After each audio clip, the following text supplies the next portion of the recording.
Hey guys, it's me Caroline coming to you from MC Beaters, and I just wanted to show you guys what I got at the dollar store because I'm going to make some more candles using dollar store products. So first I bought 4 of these white hurricane candles. Now these have no scent, but what you do is melt them down, so I will show you the process. I also purchased 2 of each of these scents. Now this one is called Palo Santo. I love this, and I actually opened them up and smelled them before I got them, and they are super nice. I always love the smell of that. I also purchased 2 Sandalwood, my second favorite scent, and 2 vanillas. So what I'm gonna do is play around with these scents. I use 2 of these for 1 jar because they are kind of mild. I also got these. These are just those potpourri, but I'm gonna really crush it up in a Ziploc bag to make it small, because when you put these inside candles, you don't want it to go up in flames. I have these already that I purchased from Amazon about a year ago. I was going to make candles a year ago, but I never got to it. So I figured I would be pouring it in these. And I have from my soap making this vanilla, which smells more like cookie dough, and cinnamon, which is more for the fall, but who knows. I also from Amazon got soy wax flakes and all the accompaniments that I need for making candles, homemade candles. So I have the burner, the little holder thingy, and so that might be my next venture. So let's see how this goes. So the first thing I do is I put this on bake 350. Next, I put this in the oven, and just until they are completely melted. I'm going to be taking some of these out, and like I said, I'm going to crush them because I do not want anything too big that would cause a fire hazard. And this is the scent.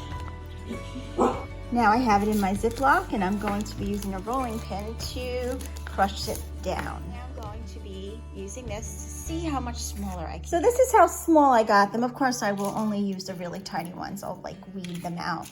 But I want to get a variation of different colors, some yellow, some lime, some brown, but nothing too big. You will also need some skewers, which they do sell at the dollar store, but I happen to have these, and some tape so that you can tape your skewers down when you are keeping your wick upright. And I'll show you that when we move along. So now I'm going to be opening up the sandalwood first, because I think I'm going to be using sandalwood and maybe mixing it with a bit of vanilla.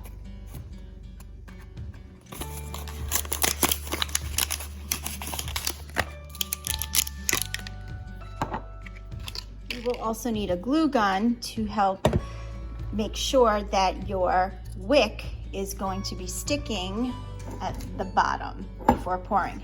Again, I am not an expert on any of this. I only did this 2 other times. I am just a little amateur trying to, see what I can come up with the scents before I actually decide to venture upon doing this as a little side job.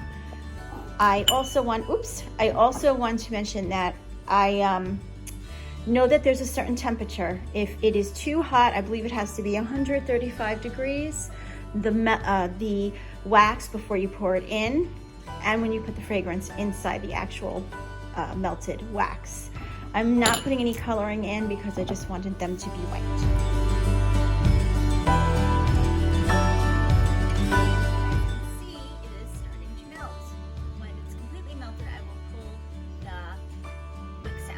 Very gently, because this is extremely hot. It's also super important to make sure that the jars that you are pouring the wax into is at room temperature or warmer. So this way it prevents sinkholes and air bubbles. So once I have my aroma done and my melted wax, right when I'm about to pour it, and I have my wicks already inside, I'm gonna place my jars here ready for pouring. Right here, I just use my glue gun and I adhered the wicks and the metals that came in the actual hurricane candles And now I'm ready to use my skewers. So they are all melted. I am letting it cool before I add the fragrance. And here I put my skewers around it to hold it with tape so that this way they are exactly in the middle when pouring. And I'm gonna be pouring around the skewers. If some of the wax gets on the skewer, it's okay because it won't matter because the skewers will come off. But I'm keeping it on top of my stove because I have my stove on broil and I want them to be heated up. Again, it avoids sinkholes and air pockets. Just a reminder, these are very, very hot. You have to use oven mitts. I'm going to be mixing 2 Palo Santos with a vanilla undertone and 2 sandalwoods with a vanilla undertone into 4 of these. See how it turns out. I don't know why this one isn't as bright. Maybe that's just the background. But I'm gonna wait for them to cool down a little bit more. Poured it in, and now I'm gonna be putting some of the very tiny shreds of potpourri in. I couldn't videotape that because I need oven mitts and I need 2 hands. I didn't want to burn myself. So I just put a few on top, and now they are going to be cooling at a warmer rate. So I'm going to be moving them as soon as they start to solidify because it's way too hot on this range right now. As they are cooling off, they're turning white on the bottom. They start from the bottom up. If I have any air bubbles or sinkholes, that means where the wick is, it is starting to sink. Then you can use a heat gun or a blow dryer to remelt it so that this way you don't have them. Okay, so now I'm going to be taking off the skewers and cutting the wicks. And I made these to put over, and then I'm gonna hot glue gun it on and then maybe put a little dried leaf. So this is how they look so far. And I'm gonna put the raffia ribbon on. This is how they look. I had some, oops.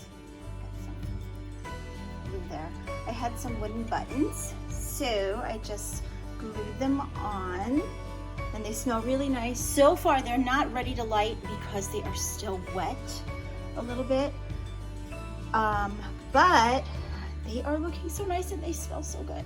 So again, everything was used from the dollar store, except for the buttons, the raffia, and the jars. Everything else was dollar store product.